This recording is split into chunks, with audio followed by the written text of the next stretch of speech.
we should see to it that we upbring our children close to the Quran and the Sahih Hadith. It is a duty that we give our children proper education.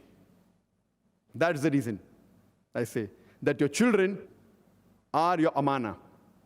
See to it you give them proper education for both the worlds. And this was the dilemma that I faced maybe 8 years back.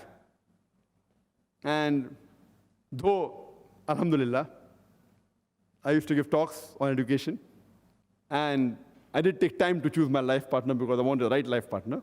And finally, Allah gave me, alhamdulillah. And when the children were born, my eldest son is 12 years old, and I always had that thing that we should have a proper school which has a striking balance between the Islamic education and the formal education. I don't call mathematics, science as secular education, because secular by definition means nothing to do with God. I believe science believes in God. Mathematics is Islamic subject. So therefore, when I talk about the other conventional subjects, I call them formal education. Mathematics, science, history, geography, English. We call it as formal subjects. So I always had that dream that to have a school which has the striking balance between the Islamic subjects, Islamic education, and the formal education. Because mathematics, science, history, according to me, are part of Islam. And that made me tour the world. And I did a survey, alhamdulillah, of most of the Islamic schools at that time. That was about 6 to 8 years back.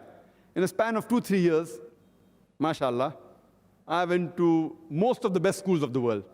In America, in Canada, in UK, in South Africa, in Australia, in Malaysia. And I visited hundreds of schools. And when I observed that in the Western countries, most of the Islamic schools, almost all, they were more of a Muslim-managed school. Muslim-managed school means the management was Muslim, but I would not call them as Islamic schools. Because we realize that in the Western world, there is a fear of alcoholism, of drug addiction, about obscenity. So in these schools, we found that the dress code that the students wore, they were Islamic hijab, mashallah. They had a time for prayer, for salah, alhamdulillah. There was no alcohol, there was no drug, alhamdulillah. So that was what was called the Islamic school. Where back in India, most of the Muslim-managed schools, they have the Islamic dress code. You can offer salah. There's no alcohol, there's no drug. So I did not find something new. But alhamdulillah, considering the Western country, where drug addiction is common, alcoholism is common, obscenity is common, it is an achievement which I was happy. But what I came to search for, that when our children go to school, they should get the best of knowledge, I could not find any of the schools. What we wanted that we have now the Muslim Ummah, rather divided into two types of education.